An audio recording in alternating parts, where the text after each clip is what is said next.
23 जून 1757। आज हम बात करने वाले हैं एक ऐसी तारीख की जिसने हिंदुस्तान की कहानी शायद हमेशा के लिए बदल दी। और ये सिर्फ एक लड़ाई की कहानी नहीं है। ये साजिशों, धोखे और लालच की एक ऐसी दास्तां है जिसने एक व्यापार करने आई कंपनी को हिंदुस्तान का मालिक बना दिया। आज हम जिन स्रोतों पर नजर डालेंगे वो हमें प्लासी के युद्ध की कहानी की परतों के अंदर ले जाएंगे।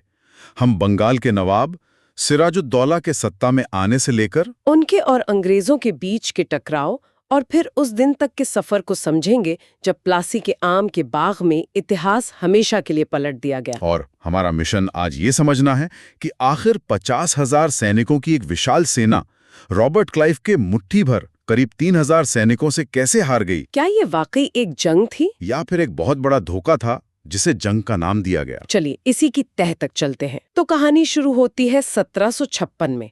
बंगाल के ताकतवर नवाब अली वर्दी खान की मौत हो जाती है और उनकी जगह गद्दी पर बैठता है उनका 30 साल का पोता सिराजुद्दौला। लेकिन ये ताज फूलों का नहीं, कांटों का था। और ये कांटे कहीं बाहर से नहीं आए थे, बल्कि सबसे पहले उनके अपने ही परिवार से चुभ रहे थे। मतलब घर में ही दुश्मन थे। बिल्कुल। सिराजुद्दौला को गद्दी पर बैठते ही सबसे बड़ी चुनौती अपने ही घर में मिली। उनकी अपनी मौसी घसीटी बेगम, जो बहुत अमीर और ताकतवर थीं। वो उन्हें नवाब नहीं देखना चाहती थी। हाँ, और उनके दीवान राजवल्लभ भी घसीटी बेगम के साथ मिले हुए थे। और सिर्फ वही नहीं, उनका एक चचेरा भाई भी तो था जो नवाब बनना चाहता था। हाँ, शौकतगंज। वो पूर्णिया का गवर्नर था और उसे लगता था कि गद्दी पर उसका हक है। उसे मतलब दिल्ली में बैठे मुगल सम्राट का भी एक तरह से समर्थन हासिल था। तो सिराजुद्दौला के लिए तो शुरुआती मुश्किल थी। बहुत मुश्किल। उसे सबसे पहले इन अंदरूनी दुश्मनों से निपटना पड़ा। उसने घसीटी बेगम को नजरबंद किया और बाद में शौकतगंज को एक लड़ाई में हराकर मार डाला। तो एक तरफ सिराज अपने परिवार की साजिशों से जूझ रहा था और दूसरी तरफ ईस्ट इंडिया कंपनी बंगाल में चुपचाप अपनी जड़ें मजबूत कर रही थी। हाँ, और सिराज को इन यूरोपीय कंपनियों की बढ़ती ताकत और मुनाफे पर हमेशा से शक था। यहीं से मतलब टकराव की जमीन तैयार होने लगी। तो क्या थी वो मुख्य वजह? देखिए, कई बड़ी वजह थी। सबसे पहली और सबसे बड़ी वजह थी व्यापारिक सुविधाओं का गलत इस्तेमाल। ये दस्तक वाला मामला। बिल्कुल। मुगल सम्राट ने अंग्रेजों को एक दस्तक यानी एक तरह का फ्री पास दिया था, जिससे वो बिना टैक्स दिए व्यापार कर सकते थे। लेकिन ये छूट तो कंपनी के व्यापार के लिए थी, है ना? हाँ, लेकिन कंपनी के अधिकारी बहुत चालाक थे। वो इस दस्तक का इस्तेमाल अपने निजी व्यापार के लिए भी करने लगे। अच्छा। वो अपना सामान भी कंपनी का बताकर टैक्स बचाते थे और कई बार तो ये दस्तक भारतीय व्यापारियों को बेच भी देते थे। इससे नवाब के खजाने को हर साल भारी नुकसान हो रहा था। मतलब ये तो सीधी सीधी चोरी थी। हाँ, ये सीधी सीधी चोरी थी।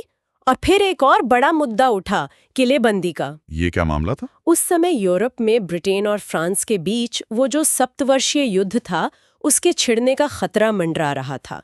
तो दोनों कंपनियों को डर था कि लड़ाई भारत में भी शुरू हो सकती है। तो उन्होंने अपनी तैयारी शुरू कर दी। हाँ, अंग्रेजों ने कलकत्ता में और फ्रांसीसियों ने चंदन नगर में अपनी बस्तियों की किलेबंदी शुरू कर दी। मतलब वो बिना नवाब की इजाजत के अपने किले बना रहे थे। जाहिर है किसी भी शासक को ये बर्दाश्त नहीं होगा कि उसके राज में कोई विदेशी ताकत अपनी सैनिक तैयारी करे। सिराजुद्दौला ने इसे अपनी हुकूमत पर सीधा हमला माना। उसने हुक्म दिया कि ये निर्माण तुरंत रोका जाए। और फ्रांसीसियों ने तो नवाब का हुक्म मान लिया, लेकिन अंग्रेजों ने साफ इनकार कर दिया। और जले पर नमक छिड़कने जैसा काम तब हुआ जब नवाब के एक भगोड़े दुश्मन कृष्णदास को अंग्रेजों ने कलकत्ता में शरण दे दी। तो ये नवाब के लिए आखिरी चेतावनी जैसा था। बिल्कुल। तो जब अंग्रेज नहीं माने तो सिराजुद्दौला ने एक्शन लिया। हाँ, उसने अपनी सेना के साथ पहले कासिम बाजार की अंग्रेजी फैक्ट्री पर कब्जा किया और फिर सीधा कलकत्ता के फोर्ट विलियम पर हमला बोल दिया। और यहीं पर इतिहास की वो बहुत ही विवादास्पद घटना होती है जिसे ब्लैक होल ट्रेजेडी या काल कोठरी की दुर्घटना कहा जाता है। हाँ, कलकत्ता पर कब्जे के बाद नवाब के कुछ अधिकारियों ने 146 अंग्रेज कैदियों को एक बहुत ही छोटी सी कोठरी में बंद कर दिया। कहते हैं वो कमरा मुश्किल से 18 गुणा 14 फीट का था। और हवा के लिए बस 2 छोटी खिड़कियां थीं। अगली सुबह जब दरवाजा खोला गया तो मंजर भयानक था। दम घुटने और गर्मी से 123 लोगों की मौत हो चुकी थी। सिर्फ 23 लोग ही जिंदा बचे थे। यहाँ ये समझना जरूरी है कि ज्यादातर इतिहासकार मानते हैं कि शायद सिराजुद्दौला को खुद इन हालात की जानकारी नहीं थी। ये उसके नीचे काम करने वाले अधिकारियों की लापरवाही या गलती हो सकती है। लेकिन अंग्रेजों के लिए ये कोई मायने नहीं रखता था। उनके लिए तो ये एक प्रोपेगेंडा का सुनहरा मौका बन गया। बिल्कुल। इस घटना को अंग्रेजों ने बढ़ा चढ़ाकर पूरे यूरोप में फैलाया। उन्होंने सिराजुद्दौला को एक क्रूर, जालिम दानव के तौर पर पेश किया और कलकत्ता की हार का बदला लेने के लिए इसे एक बड़ा कारण बना दिया। कलकत्ता के पतन की खबर जब मद्रास पहुंची तो वहां से कर्नल रॉबर्ट क्लाइव के नेतृत्व में एक सेना बदला लेने के लिए भेजी गई। और क्लाइव एक बहुत ही शातिर और महत्वाकांक्षी अफसर था। उसने आते ही आसानी से कलकत्ता पर दोबारा कब्जा कर लिया। और ये भी तो इसलिए हुआ क्योंकि नवाब का जो अधिकारी वहां था, मानिक चंद, वो रिश्वत ले चुका था। हाँ, वो पहले ही अंग्रेजों से मिल चुका था। ये क्लाइव के लिए एक बड़ा सबक था कि बंगाल में जंग से ज्यादा असरदार पैसा और साजिश है। एकदम सही। इसके बाद 9 फरवरी 1757 को अलीनगर की संधि हुई। ऊपरी तौर पर तो शांति हो गई। अंग्रेजों के सारे व्यापारिक अधिकार वापस मिल गए। उन्हें किलेबंदी की इजाजत भी मिल गई। लेकिन क्लाइव का इरादा कुछ और ही था। हाँ, वो समझ गया था कि सिराजुद्दौला को सीधी लड़ाई में हराना बहुत मुश्किल है, लेकिन उसके अपने ही दरबार में गद्दारों की कमी नहीं है। यहीं से उस बड़ी साजिश की पटकथा लिखी गई जिसने युद्ध का नतीजा मैदान में आने से पहले ही तय कर दिया था। इस साजिश के कई मुख्य किरदार थे और सबकी अपनी अपनी वजहें थीं। सबसे बड़ा नाम था मीर जाफर, जो नवाब का सेनापति था। और वो खुद नवाब बनना चाहता था। हाँ, वो खुद बंगाल का नवाब बनने का सपना देख रहा था और उसे लगता था कि सिराज के लहते उसका नंबर कभी नहीं आएगा। और पैसों का इंतजाम करने वाले भी तो थे। बिल्कुल। इस साजिश की आर्थिक ताकत थे जगत सेठ। वो उस समय बंगाल के, बल्कि शायद पूरे भारत के सबसे अमीर बैंकर थे। उन्हें क्या डर था? उन्हें डर था कि सिराजुद्दौला जैसा गर्म दिमाग का और मनमौजी नवाब कभी भी उनकी संपत्ति जब्त कर सकता है। वो एक ऐसा नवाब चाहते थे जो उनके इशारों पर चले, एक कठपुतली। तो क्लाइव ने इन असंतुष्ट लोगों का एक गठबंधन बना लिया। हाँ, उसने मीर जाफर को बंगाल का नवाब बनाने का लालच दिया और एक गुप्त संधि तैयार की।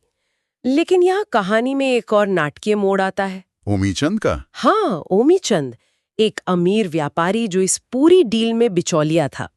जब डील पक्की होने लगी तो ओमीचंद ने लालच में आकर क्लाइव को ब्लैकमेल करना शुरू कर दिया। क्या धमकी दी उसने? उसने धमकी दी कि अगर उसे एक बहुत बड़ी रकम नहीं दी गई तो वो पूरी साजिश का पर्दाफाश नवाब के सामने कर देगा। मतलब साजिश के अंदर एक और साजिश। हाँ, लेकिन क्लाइव ओमीचंद से भी 2 कदम आगे था। उसने धोखा देने के लिए एक और धोखा तैयार किया। वो 2 संधियों वाली कहानी। सही, 2 अलग-अलग संधियां बनवाई गईं। एक सफेद कागज पर जो असली संधि थी, इसमें मीर जाफर को नवाब बनाने की बात थी और ओमीचंद का कोई जिक्र नहीं था। और दूसरी संधि एक लाल कागज पर बनवाई गई। ये नकली थी। इसमें ओमीचंद की सारी शर्तें मान ली गई थीं ताकि उसे धोखे में रखा जा सके। और क्लाइव ने तो जाली दस्तखत भी करवा दिए थे ना? हाँ, जब अंग्रेज एडमिरल वॉटसन ने इस नकली झूठे दस्तावेज पर दस्तखत करने से इनकार कर दिया तो क्लाइव ने उनके जाली दस्तखत भी करवा दिए। मतलब एक एडमिरल के जाली दस्तखत? ये तो बहुत बड़ा फ्रॉड है। बिल्कुल। इससे पता चलता है कि वो किसी भी नियम को मानने के लिए तैयार नहीं था। उसका एक ही मकसद था, बंगाल पर कब्जा, चाहे किसी भी कीमत पर। अब मंच पूरी तरह से तैयार था। तो क्लाइव के पास अब सब कुछ है। अब बस एक चिंगारी की जरूरत थी लड़ाई शुरू करने के लिए। और वो चिंगारी क्लाइव ने खुद लगाई।